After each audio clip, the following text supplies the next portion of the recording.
కారుతో అప్పటికే వివాదం జరిగింది, గొడవ జరిగింది. ఆ తర్వాత కొంత అక్కడ అందరూ కూడా అడ్డుకునే ప్రయత్నం చేశారు. ఆ తర్వాత అన్న వాళ్ళు కూడా కారులో ఎక్కి వెళ్ళిపోవడానికి ప్రయత్నం చేశారు. కానీ తమ్ముడు మాత్రం వెనకాల నుంచి చాలా బలంగా వేగంగా వచ్చి అన్న వాళ్ళు ఉన్నటువంటి కార్ని ఆయన ఎక్కుతున్న సమయంలో డోర్ పాగాన తగలడంతో ఒక్కసారిగా అందరూ ఆశ్చర్యపోయారు. అందరూ కూడా చాలా ఉత్కంఠగా చూసారు ఏం జరుగుతుందని చెప్పి.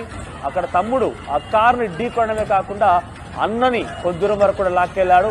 అన్నకి చాలా బలమైనటువంటి గాయాలై తలకు కూడా చాలా బలమైనటువంటి గాయం తగిలి రక్తస్రావమైంది.